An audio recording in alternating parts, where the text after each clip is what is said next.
The following podcast is brought to you by the Johners Podcasting Network, found exclusively at WrestlingWithJohners.com.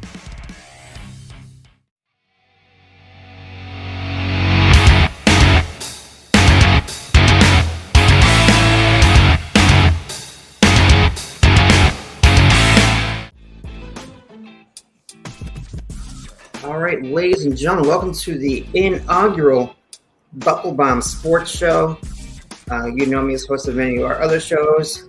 Sarah, repping our New York Mets here today. Hush you.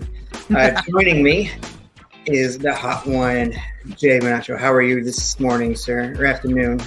Doing fantastic on this Sunday afternoon. About to watch some baseball myself. And a great day for sports as well, especially baseball. Joining us soon will be Daniel. He's running a few minutes behind, so he'll get here when he can. Well, the big topic of the day, at least with all the other sports shows, seems to be Notre Dame. Mostly the football part of Notre Dame, and will they join any conference? There's talk of that because we have USC and UCLA joining the Big Ten as early as 2024. First off, what do you think about UCLA and LA joining the Big Ten? I think it's the right move for them. The Big Ten, it's a bigger conference. It gives them more eyes. I know UCLA, they've always been one of those premier teams. I mean, even back, not being a fan or a homer or anything, but back to the time of Aikman, UCLA has been a big school, and it's always consistently had that feeling of being a big school. So this is, I think it's well deserved till they get to the Big Ten, a big conference, to kind of get some shine on them. And I mean, USC, come on, that's another premier team, another big team, produced greats such as, well, I don't know if we want to say him because he gave back the Heisman, but USC is a great school. So, I mean, they produce a lot of NFL quarterbacks, pretty much. Yeah. And I think that's what they want to do, is these schools that have known commodities when it comes to the NFL, let them showcase some of these kids.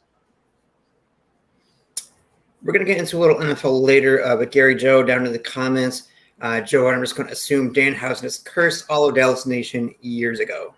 You know what, Gary Joe? I don't like you right now. I do not like you right now. That's not fair, but it feels about right. It does feel right. It's been some time since we've had anything here in Dallas. Hopefully the Mavericks can do something for us soon, but everything else is looking shaky.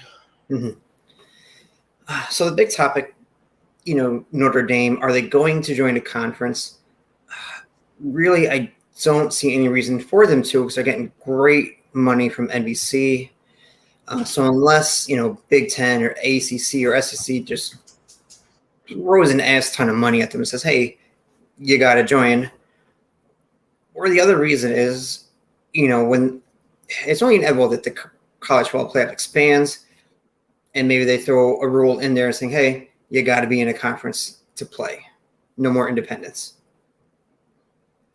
Yeah, that's weird, right? Because Dame has always kind of done their own thing being independent. They make their own schedule. They've kind of had their way to, I don't want to say boost their scores or their win record with that, because they do take on some good teams, don't get me wrong.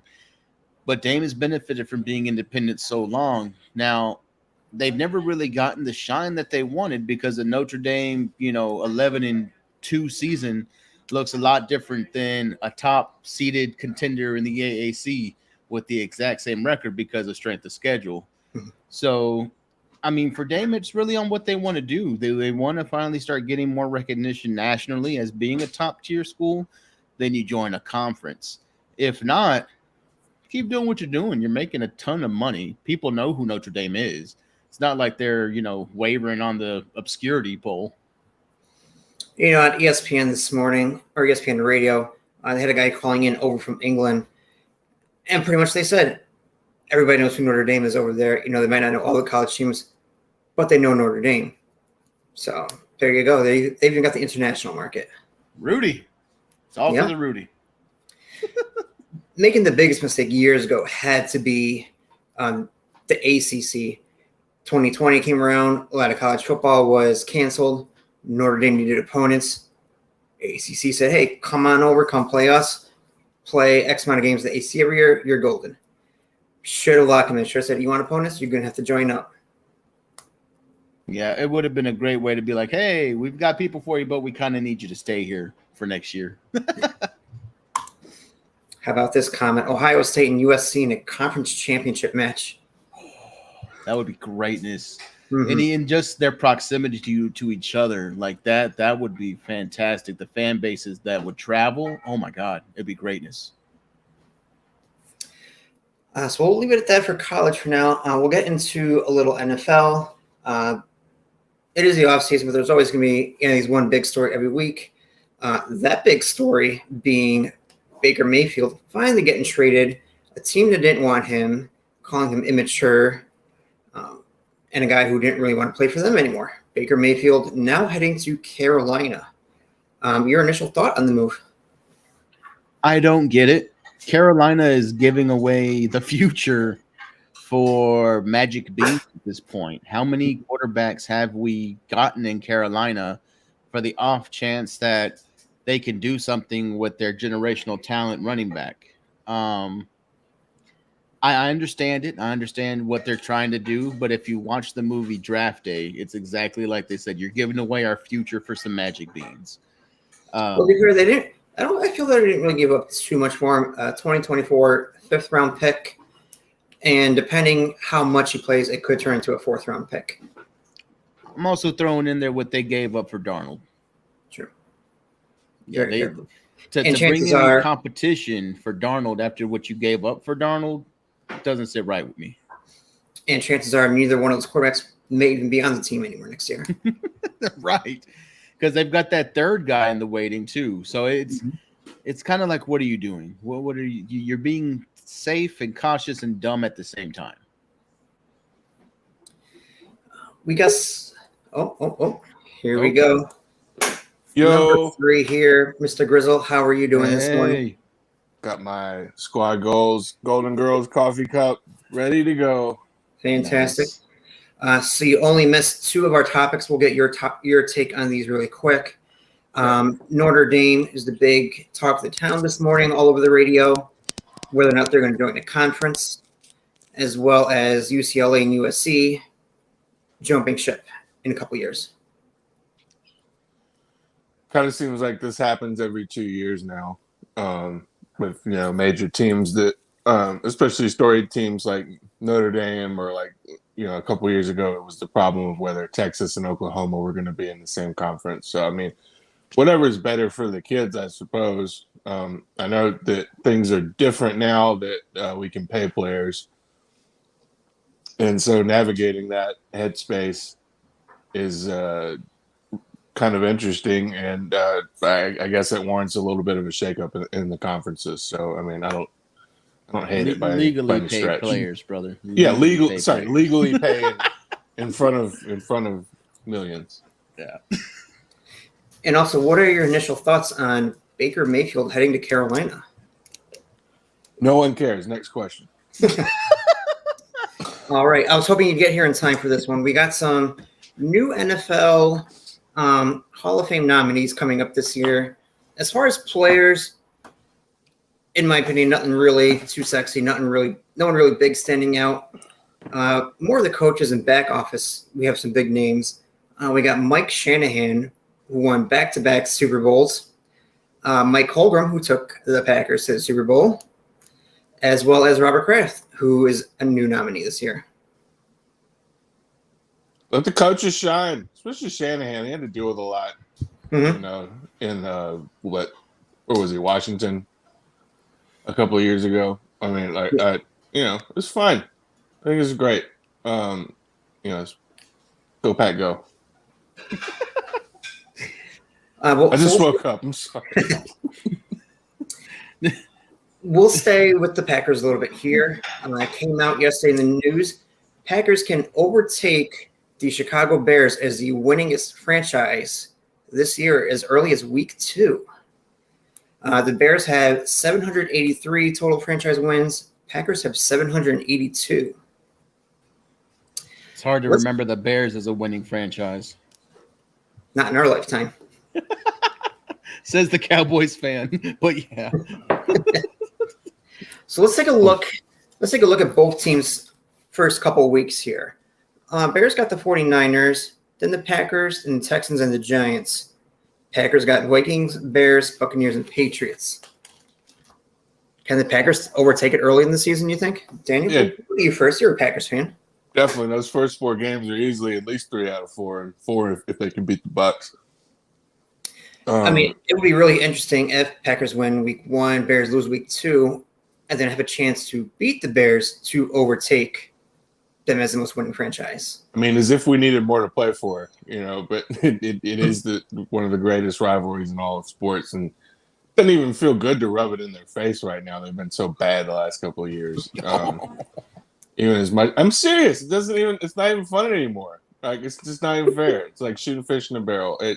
Like Khalil Mack still gives me like nightmares, but other than that, whatever. We're gonna win. We're gonna. I mean, doesn't it feel like they're the big winningest winners ever? It feels more like the Packers and Vikings are the bigger rivalry than I would say Packers and Bears. It feels like that, from the last couple of years. But as soon as the Bears get a halfway decent team again, all the hype comes rushing back. Well, they have, that quarterback who could be something. I felt like that kid coming out of college, Fields. I felt like he would be big. I think they may have rushed him a little bit, but they may give him a few years, man. I'm willing to see what the Bears can do. They're getting a new coach, so hopefully that helps too.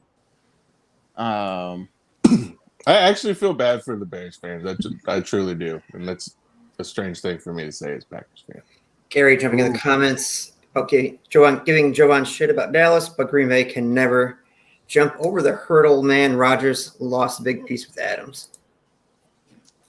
I got to bring up Devontae. Well, we got to talk about Devontae. Hey, there had to be some kind of a fallout from all the shenanigans that Rodgers. But as much as I love Aaron Rodgers, the casualty that we suffered in that situation was Devontae, unfortunately. So, yeah, it's just another person to add to the endless string of receivers that come in and out of Green Bay that either wanted to stay or didn't get to stay or stayed too long. I just can't ever seem to get it right. I wish Devontae all the best. If we could jump back to Baker Mayfield for a quick moment. Why? I just heard an interesting piece of news. Do you know who Carolina plays week 1? The Browns. Yeah. Yeah. So You've got Carolina and the Browns week 1. You have Houston and Denver week 1. And there's some interesting matchups for week 1 that just happened to randomly play out. We'll talk NFL Sunday Ticket for a moment here. Roger Goodell wants to bring the NFL Sunday Ticket package to a streaming service. We'll be leaving DirecTV for the first time in, I want to say, 30 years. I believe this is their last year on DirecTV. Could see it on Hulu, could see it on Netflix or HBO Max, whoever the highest bidder is next year. I'm fine with it as long as I already have that service. But if I have to additionally pay for the NFL Sunday Ticket, I'm going to be very pissed off. Like I said, I'm a Cowboys fan, so there's not really much use to watch it, for me, for my team. But I also do have teams that I like to watch, man. I like to watch Tennessee. I'm a fan of Henry. I like to watch, Kansas City. I like Mahomes. I'm a defensive guy, so I like to watch, hot take the Jags, who have a budding defense. I like to see how they're coming along. So, there are teams that I like to watch and see how we're doing. And, of course, fantasy football, you watch everybody you've got playing. So if I have to pay extra for it, I'll be pissed. But if it goes somewhere I already have, I'm good with it. I think what's interesting about this situation is, like, say, for example, I work at a casino and we watch all of our games through DirecTV. Anything that comes on a streaming service is usually only available in like one certain part of the casino. So, and we've had the same problem in Memphis with the Grizzlies, where you can only watch the Grizzlies on Bally Sport. they're not offered on any streaming services, so you can't watch them on YouTube TV or anything like that, which I'm happy to be a huge fan of and am a member of. So the more streaming services that you put all these major sports on, it's at some point you might not be able to watch them at your favorite bar, which is kind of disturbing, and is also kind of on the bar owner or the business owner. But it's just it's just one more thing, especially for like a large business. Like it's one thing for you to go to your local bar and say, hey man, you have to get this app now, and so we can watch the game. It's a little bit different to move an entire corporation to make all this stuff available on all of their televisions. So I mean, I think it's cool. I did like from a first glance, but I do think eventually some of these streaming services are going to all clump together, and you're going to end up having HBO now, NFL, something else, and some soccer, and it's going to cost you $35 a month or something crazy like that. And it's going to end up being like, why don't we just have cable? Yeah, it was like, man, if only this was easier at one point. Oh wait, Everything cycles back around. yeah, suddenly that cable bill doesn't look so bad anymore. Right. I mean, we are seeing the first merger. We got HBO and Discovery, or Warner Discovery as they're calling it. So those two streaming services are going to merge at some point. They already talked about. Hold on, HBO and Discovery. So that means I don't have to keep paying for Discovery Plus. It should be just HBO. At some point, they're going to merge together. They haven't said when. Oh, save that They said it is $9. coming. HBO Plus now bonus Inc. I love it. My guilty pleasures are on Discovery. I'm not gonna, I'm not going in further details than that. But some of the guilty pleasures are on that. Yeah, coming to a streaming service near you. Guilty pleasures. That's right. I believe they call that show Taboo. Oh, Way back in the day. So Gary in the comments talking about moving to Minnesota and getting to spend his first Thanksgiving ever on a Vikings game on Thanksgiving. Oh, that'll be fun. Skull Vikings, Gary. Skull Vikings. What do you guys think about Thanksgiving games? Should they still keep Detroit and Dallas as a team every year, or should they rotate everybody? Dallas should always win on Thanksgiving, in my opinion. Being a Cowboy fan, unfortunately, it doesn't always happen that way, and the turkey always tastes just a little bit bitter after. But it's okay. I'm used to it. Stale turkey's fine. Like a turkey that Fox Sports has. Yeah, the gobbledygooker's cousin. I think this should rotate. I mean, as a Packers fan, I still know that nobody wants to be there in late November. So I mean, why? At the same time, you want those games to be good, and they haven't been that good recently. Sometimes. I'm sorry, they're not. Like most of these Thanksgiving Day games have been kind of a bummer. But you're going to sit around and watch football anyway because it's what you do. It's like the one day a year that football turns into golf because you had so much food and you just lay out on. It's like the NBA on Christmas. It's on it's background noise. Exactly, but at least with that you get 5 games instead of just 2. Yeah, and the NBA does try to give you big matchups. Like the Lakers are almost always playing on Christmas. Right, and I think that they should rotate them also, because why should these major market teams be punished? Right, Grizzlies will get in there. Their team's up and coming. They got some good players. I'm all about Grizz on Christmas Day. Let's go, Ja. So we'll stay with NBA, our one NBA topic at least that we have. Nets, are they going to trade Kyrie and Durant? Is it one? Is it both? And reportedly looking for a first-round pick for each one of them. Where do you guys think they end up? I have a lot of thoughts, but I want to let Go Giovanni ahead. go first. Okay, so when this news first broke, Vegas had Grizzlies as 2-1 favorite for where Kevin Durant was going to go. The problem is we don't have anything to trade for him, and if we did trade for him, there'd be nothing for him to come to. It'd be Ja, Kevin Durant, and all of our first-round picks, some of which would look very, very awesome, by the way. We could talk about that later. We got a lot of picks this year. So I just don't see anyone coming up with a big enough package for Kevin Durant. I said big package. That's right. I said it. But I mean, I really don't. how are they going to do that with it? And they should ask for everything. I mean, it's Kevin Durant. How often does a player like this, come up for trade? But I mean, how do you? Either way, they're gonna. If they do make a deal, they're gonna have to take a little bit less because I don't think anyone has enough of a package to put together. Because I think it would have been done already by now. It would have said, "Oh, we can do that. Hey, check it out. We got these two young guys and this awesome first round pick," and that deal would have been done already. So I think it might be possibly some posturing on Kevin Durant's part. And when it comes to Kyrie, I don't know, man. I don't know who wants him. I don't know who wants to deal with him. I don't know why anyone would want to deal with him. He's an awesome basketball player, but there's just so much shit that comes with him. Mm-hmm. I just don't I mean, how do you trade for that? So, Kevin Durant will be playing basketball next season for the one team who has the bigger, value that they can offer. Because I don't want to go back to back on the package. Durant is going to be with the team that I think instantly becomes a title contender as soon as he signs. And that's going to be the Phoenix Suns, as much as I hate it.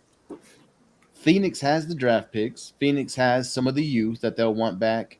And to think of the team of, KD and just put him on that Phoenix team who had a little bit of issues this year in the playoffs, that instantly he turns them around. So I think Phoenix, that they've got a good young core, but it's not to where they can't sacrifice one or two pieces of that to keep their main focal point, Booker, with KD. So I I have to think trade that's the Aiden only for trade. sure. Yeah. DeAndre Adrian, he's gone. Aiden's gone. But that still leaves you what? Chris Paul, KD, and freaking what's his face? Booker. It's a hell of a three. I mean, that's nice as long as you can find maybe like a young 4 or 5, to go along with that, and someone nice off the bench. Yeah. It's You possible. got yourself a team. But I you know don't what? want him to go to LA. Even if it's not this year, I mean, you could see, he goes to Phoenix next year. Some free agents go, "Oh, let's go play with Durant next year." Sure. And that's what a lot of people haven't looked at. Like, and I personally haven't even looked at it. Like, who's up? Who's going to be a free agent next season? That's a big deal too. Yeah, and for Kyrie, I don't want to say he's a horrible person because he's not a horrible person. He's a good person, humanitarian wise. He does stuff for the community and all that. He's just a crazy person.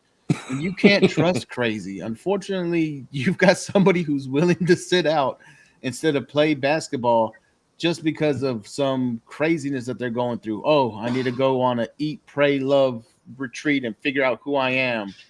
And then out of nowhere, it was like, oh, well, you know what? I'm going to take that and I'm going to keep on going because of COVID. I want to keep extending my eat, pray, love for myself. And out of nowhere, you're like, Kyrie, you were one of the best freaking people to play this game. When you touch the ball, you're magic. But damn it, I need you to touch the ball. Yeah. So, yeah, I don't see him going anywhere. I think that contract gets bought out and he effectively retires. There's something somewhat admirable about losing that much money just from refusing to get vaccinated. Yeah. And it goes both ways. That part of me is just, hey, dumbass, you're getting paid a lot of money. Let you get the fucking shot, get your ass out there and play basketball. And the other part is like, hey, he doesn't care how much money he's making. He's not going to do it. So he's losing out on millions, dude. I did it for $500 when my company was like, hey, we'll give you $500 if you go get it. I was like, hell yeah, let's go. Yeah, let's go. Yeah. Get the bonus. Get the chip. Exactly. I mean, two of the big rumors that you hear off and on during the week, as far as those two, I mean, you hear Durant possibly going back to Golden State, which would be interesting. And then Kyrie rejoining LeBron in LA. No, my poor Lakers have already suffered enough through this LeBron James era. We're fine. We're fine. We don't need Kyrie. Actually, I'm in the point to where I'm no longer need LeBron James. I need a restart. I need the fresh kid coming out of college. I need our next Kobe Bryant. I need somebody who wants it. I don't need these old guys who are killing my team. But that's just my feeling, and I think the Bus family has kind of echoed that when Jeannie Buss said that she's ready to find the next Kobe Bryant and get us back to our winning ways. Hopefully, that means kicking LeBron James out of town so we can get somebody who wants to play. I don't know, every Just need game. to swap Kyrie for Russell Westbrook, and then everyone can be miserable again. Yeah. Put me on suicide watch. And then Grizzlies win the championship next season. I mean, LeBron did say whoever drafts his son, he would sign a contract with them. So maybe 2 more years at the most. Dude, what a sweepstakes. Yeah. I mean, unless LA signs him. He's already got freaking, no fourth quarter. What's going to happen in 4 years from now? He's going to have a half. He's just going to have a half. You'll get LeBron for the last half of the first half, not both. He'll be Robert Horry before you know it. Big shot, Bron. Big shot. Oh. All right. Jovan, we'll go to you now with some MMA stuff I know you had that you wanted to talk about. MMA. More specifically, we're going to get down into the UFC. Last weekend, if you guys have not seen it, there's a fighter by the name of Israel Adesanya. He is one of the champions for the UFC. He came out with the badasses of walkouts ever, donning the Undertaker's theme song with the smoke and the damn hat and the urn with the fighter that he was going against name on that thing. There's no better just mental game edge that you can have on a walkout than having your opponent's name on an urn while you're walking down as the Undertaker. That was fantastic. Thank God he won too. Because the second I saw that, I'm like, you better win that fight, dude, or you're never gonna live that down. Right. Well, he's like one of the best in the world right now, and he won in pretty convincing fashion. He put it on the dude he was going against. Surprisingly, I think he's some weird amount, like 17-1 in MMA. And the only person to actually have given him a loss back in kickboxing is now signed to the UFC and debuted on that pay-per-view card. So, of course, that guy, when he wins his debut match, immediately calls out the champion since he staunched him in, Glory kickboxing. When, if you look at the replays from the Glory fight, dude, it wasn't even a fucking, he didn't even really look like he tried. He just perfect right hook, dropped Adesanya to the ground. Both fights that they had. So who knows? Maybe that guy gets an instant shot due to his history with Adesanya, but Izzy's already cleaned out his division. He's really got nobody else that he's going against. And then the kind of hit on, UFC from this week. This week, I like when the UFC gives you a great pay-per-view and they follow up with a great futures kind of card. You get a card where your main event is a former contender that may still be able to make a run going against an up-and-comer who should be starting to get into those conversations being top ranked. And then you fill the card out with guys who are going to be that next big thing in their divisions. I love it when they do this because if you've watched MMA as much as I have, you've seen some of these names start out. Like some of these came off of Dana White's Contender Series. When you're watching that and you're like, wow, I've seen this guy when he got his contract to where now he's just got pegged as the next big thing. It kind of gives you that feeling of, happiness that you've seen this person's career going. But to kind of give a little recap of this past weekend, big things happening, and I wish I could say the guy's name right, but I think it's middleweight contender Borgelio. He beat Petrosian. These were two middleweights who were supposed to be the next big thing in the division. Petrosian being more of a striker, Borgelio being a well-rounded BJJ guy. Borgelio just dominated, and he's looking like he could be a problem for anybody in the top 10 soon.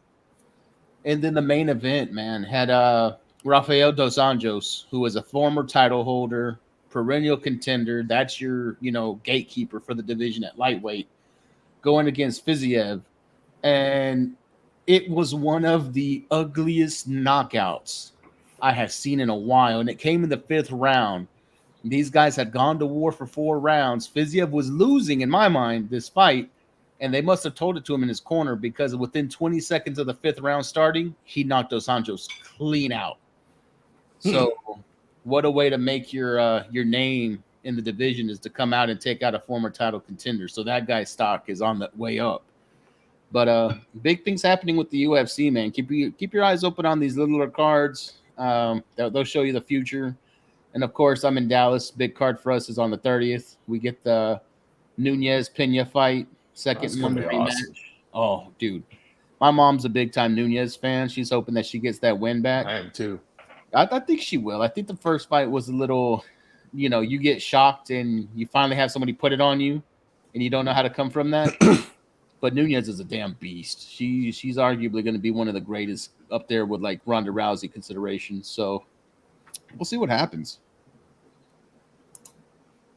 Yeah, definitely going to be some interesting fights coming up for them. We'll, of course, review them as they happen. We'll get into a little bit of baseball now. Some new updated Vegas odds for World Series favorites. We have the Yankees, who are still the favorites, at a plus 400. Dodgers at a plus 450.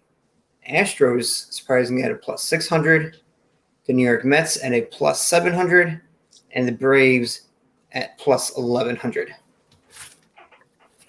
Look at the Miracle Mets. Wow. At one point, everyone felt it was going to be a Yankees and Mets World Series. Mets getting Max Scherzer back last week, and Jacob deGrom making his third rehab start this week.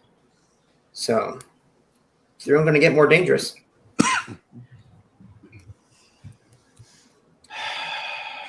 What do you guys think? Do you guys think it's going to be a New York versus New York, or do you think someone slips up? It's hard to bet against the Yankees right now with Aaron Judge playing with this humongous chip on his shoulder. He wants to get paid, and the sad thing is, if you listen to reports, he doesn't want to get paid in New York. If he's going to stay with the Yankees, they're going to have to pay him an astronomical amount of money, which they've done before. But he's playing with that "fuck you, pay me" mentality right now. Every at bat, he's a dangerous, bad man to look at. So it's going to be hard to pull against the Yanks with him playing the way he's playing. I love the Mets. Admittedly, the Metropolitans. Good job, you guys, on this rebound. If you want to talk about Aaron Judge getting paid, Mets' new owner, Steve Cohen, has no problem opening the wallet. That would be interesting for him to stay in New York and just be in the Mets. But, I used to be – I'm not – like I said, I'm a Rangers fan, but I love baseball. And there's players who I love to watch. With the Mets, they used to have a knuckleballer that I used to watch all the time. I love to watch the starts because anybody who throws a knuckleball as your main pitch, that's feast or famine. That damn thing is either going to be great or it's going to be Dick. Good old R.A. Dickey. R.A. Dickey, exactly. The comment for Dick for everyone who knows R.A. Dickey. Mm-hmm. But then, the Mets, Scherzer, that was a big-time deal. Like that was a big get for the club. So, I don't know. Sign me up for the Battle of Brooklyn. I'd love to see it. I'm kind of in the same boat. I have to root for the Mets. I got a lot of friends who are Mets fans. Sarah, obviously. A lot of friends here that they're pretty stoked right now. They think that this is their year to at least make something happen. And same way that we were talking about the Bears earlier. Like this is kind of the Mets. Coming out of their what's the word, obscurity, I guess you'd say, when it comes to the title picture. So I'm all about the Battle of Brooklyn. Let's go. And then, of course, Mets yesterday retiring Keith Hernandez's number 17 jersey. It's much fanfare. Good for him. He's very emotional during this speech. Great ceremony. I love it when teams retire numbers of players that were important to the franchise. I was at the Rangers when they retired Pudge Rodriguez's number, which was amazing because, that's basically my childhood, was watching Pudge and the Rangers, and that's one reason why I became a Ranger fan. But then there's teams who don't retire numbers for odd reasons. Like and for the life of me, and this is going to be a mini rant, but for the life of me, I do not know why the Pittsburgh Pirates have not retired the number 21. To me, it is the most glaring omission of a number that needs to be retired. When MLB themselves go out and create a Roberto Clemente Day, where anybody of Puerto Rican descent, that's the way it started, Puerto Rican descent, was able to wear the number 21 for that day, that should have been a clue. Hey, maybe we should retire this man's number. Then when MLB expanded upon that and said, hey, anybody of Hispanic descent could be able to wear the number 21 during Clemente Day. Another hint, maybe we should retire Clemente's number. Then when MLB said, screw it, if you love Roberto Clemente, you were, some way affected by his play, you want to wear the number 21 during Clemente Day, go for it. Pittsburgh, retire the number 21. Roberto Clemente was a hell of a player for the Pittsburgh Pirates. He was the first player to be posthumously inducted into the MLB Hall of Fame and the first Puerto Rican to be inducted into the MLB Hall of Fame. How much more accolades does the man need to have his number no longer worn by anybody else? Makes no sense. There it is. I like it too when the team retires numbers of a player that maybe wasn't an all-time leading whatever, for whatever category, that they were very good at, but somebody that was really important to the team. Like for Grizzlies, like I would be happy if they retired, Tony Allen's number or something like that. We just did Zebo's recently. Teams, especially, smaller market teams like the Grizzlies, like those players that you absolutely love and that you tune in for every week. I mean, that makes your fanfare right there. I mean, that's why people watch basketball is for those players, not just to watch the the Kobe's and the LeBrons score like a whole bunch of points, which is nice. I mean, they're your boys, but you got to root for your Tony Allens, and I hesitate to say this because I hate this guy so much, but Patrick Beverley, if he's on your team, you love Pat Bev. You love him. If he's not, you Such hate a him. garbage person, but he's a good player if he's with Hey, you. man, if he's on your team, you love him, though. Same with Draymond. Like, Draymond's an amazing player. I'd love to have Draymond on my team, but I also enjoy hating his guts. Exactly. So, I mean, those players like that, I don't mind when their numbers get retired because, they're super energy guys and, they pump the crowd up and it's important for the fan. At the same time, you can't retire too many numbers because then everyone's going to have to start wearing 3-digit numbers. But 34 and a half. Yeah, 34.5. To get onto our big topic of the week, I teased it a little bit earlier in the week. With the Red Sox and Yankees playing a 4-game set, which the Yankees have won 2, Red Sox won 1. We'll see if the Yankees take a 3-1 or if Red Sox can tie it up. But they are one of sports' biggest rivalries, and there's many other big rivalries. Is that the biggest one, or is it somebody else in your guys' eyes? I mean, we all have our personal, hatred. Like, I think the Syracuse basketball, whoever you say is the biggest rivalry, I think depends on what generation you grew up. Sure. Generations before me, it was Syracuse and Georgetown. For me, growing up, it was Syracuse and UConn, especially when you look back to that 7 overtime game, the Big East tournament back in the 90s. Right. I mean, for us right now, the Grizzlies and Warriors, they're kind of hamming it up in a funny way, though. Steph Curry was in some kind of a golf tournament this past week, and somebody threw a Grizzlies ball at him while he was on the course, and he took it and punted it back to the guy that threw it at him. So, I mean, I think that they're having fun with it, but, that's a new rivalry. Wouldn't say that it's the biggest one in sports, but it might be the most interesting in basketball for the next 5 years. And we still, obviously, we talked about it earlier, Packers-Bears, even though it's not particularly spicy right now, it is a very storied, rivalry. It's a classic. I like watching the Lakers and Celtics, honestly. That's a classic. Yeah, I love it when those teams are good. That's always a good one. And then, like, on a college level, I mean, I think it all really super depends on your region. Like, for Memphis, for example, like, our rivals used to be Louisville, but they're out of our conference now. We've always kind of had a standing rivalry with Cincinnati, but, certainly nowhere near, like, the biggest in sports. So, I mean, say, for us down here in Texas, the region, it's the big one is Texas OU, right? Oh, yeah. That's actually one of the ones that may be considered an all-time classic for rivalries. Looking more into it, I mean, we have the Cowboys and the now, what are they, the Commanders?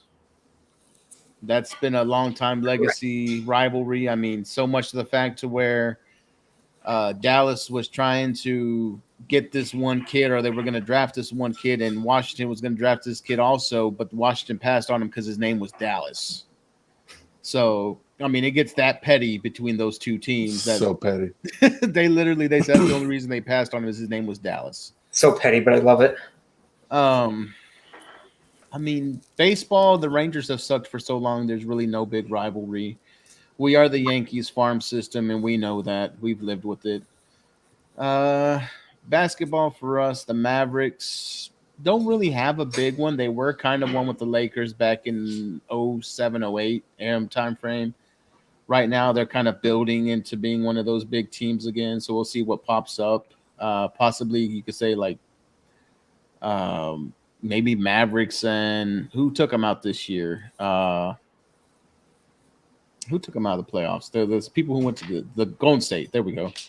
Maybe Mavs and Golden State become something, but everybody's chasing Golden State because that's the big team. But I don't know. I mean, epic rivalries in sports. You don't get bigger than Lakers and Celtics when they were a big time thing. Bears and the Packers, you know, those are an all time. I mean, there's two big collegiate rivals I think we're missing on, you know, as far as football, which couldn't make and break some of their coaches' careers. Ohio State and Michigan. Oh, yeah. I forgot about that. What did Harbaugh say when he got there? His only mission was to beat Ohio State. I mean, people were calling for his job. He's winning 9-10 games a year, but he's losing to Ohio State every year, and people were calling for his career. It's crazy. And then as far as, you know, collegiate basketball, another big one that we're missing, it's going to have a different feel to it this year, is Duke, North Carolina. Yeah. Peace out, Coach K. Yeah. No, Coach K. I was so pissed that Coach K, they lost his final home game. I was like, dude, if you guys had to step it up that night for Coach K, and they didn't do it. I was like, damn, he didn't even give a farewell speech. He was so pissed that they lost. He was just like, we're gonna do better, we gotta do better, and he was gone. I was like, yeah, that's Coach K to the max. That's great. I love that guy. Me too. Good coach. Good coach, but part of the ACC. It just thanks, but see you later. Yeah. Sarah said, get on out. So the last bit of news we'll get to, women have made a little bit of progress in sports this week. The first Black female president NFL has been hired, Sandra Douglas Morgan, surprisingly with the Las Vegas Raiders. You've got to do the name right. Did I get it wrong? What is the name? It's the Las Vegas Raiders. I thought I meant the woman's name. I'm like, wait, no, that's what I had written down. Screw the Raiders. And then the first shoe deal for a WNBA star came to local favorite Brianna Stewart. Great collegiate career with UConn, and now a great career in the WNBA. She signed a shoe deal with Puma, the first one for the WNBA, and a great step forward, hopefully more to come. It's so weird that the WNBA hasn't had anybody to have a shoe deal yet. Because, I mean, I could tell you there's players in the WNBA that I can name right off the top.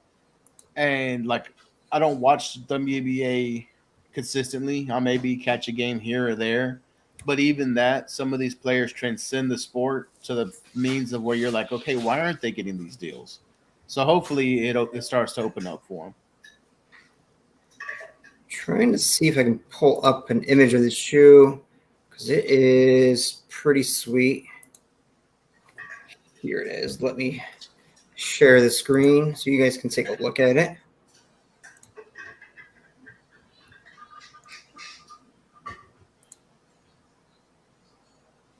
Daniel, that's a pretty nice cello you got back there. Thank you. It's a bass. It's a bass. Dang it. So there's the shoe, the black and the neon yellow just kind of fading into itself a little bit there. That's cool. That's pretty pimp, actually. It looks better than half the shit I see some of the NBA players wearing. I see some weird shoes out there, man. I mean, I'm all about it. Be creative and make your customs, but they don't always translate on the court. Yeah. Giannis has some ugly ass shoes at times, man. If you look at Giannis's shoes, jeez Louise. Dude, so, I mean, some of these color choices are just not happening. No. Especially when they wear some weird alternate jersey that they weren't planning on, and then all of a sudden you've got this like hot pink going on with this weird gold and green situation. I'm like, what are y'all doing? Yeah. All right. So as we wrap up here, as we develop the show, we'll come up with our own, gimmicks, our own little segments. But I got one for you I'm going to start out with. It's going to be, it's going to call Impossible Sports Trivia.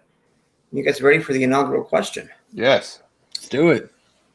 Who is the only Major League Baseball player to throw a perfect game and then never pitch in the major leagues again?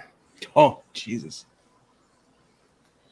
I'm not even going to pretend to guess. I have no idea.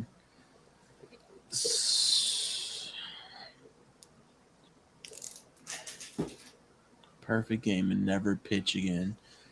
So we could either go with somebody that was good and on the way out, or somebody who pitched in a squeeze situation and did it just one game and had a game of his freaking lifetime. I mean, I'll give you a hint. It was within the last 10 to 15 years.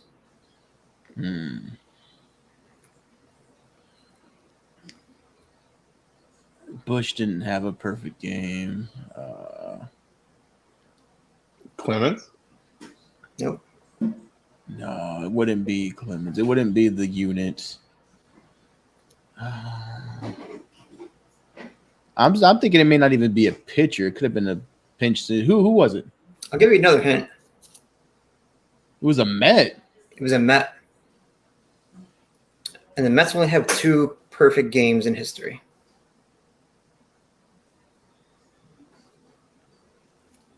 Syndergaard. No, he's still playing. Never mind. Baseball trivia. Noah's still playing. It was Johan Santana. Johan Santana?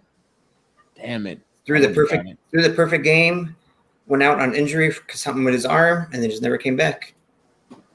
Damn. Cool. I mean, like, not cool because he got injured and had to stop, but at the same time, what a cool way to end your career. Like, I'm done.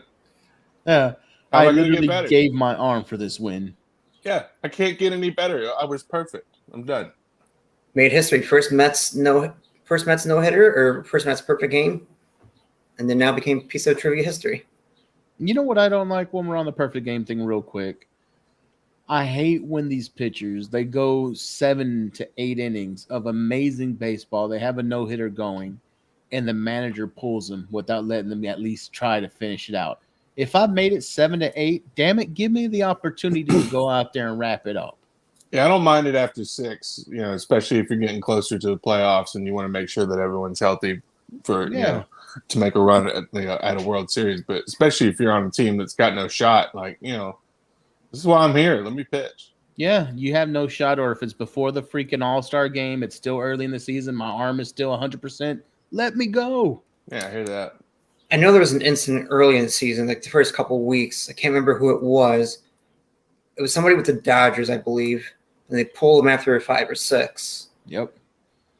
5 or 6. I know he was on the pitch count, and they let him go a little over that, but I mean, come on, still. But he had the strikeouts. It wasn't like he didn't. I think that was the big issue with that one. He went 5 or 6, but he had like 10 strikeouts. He was on fire. But all right, that will do it here for our debut episode. We hope you guys join us next week on Bucklebomb Sports.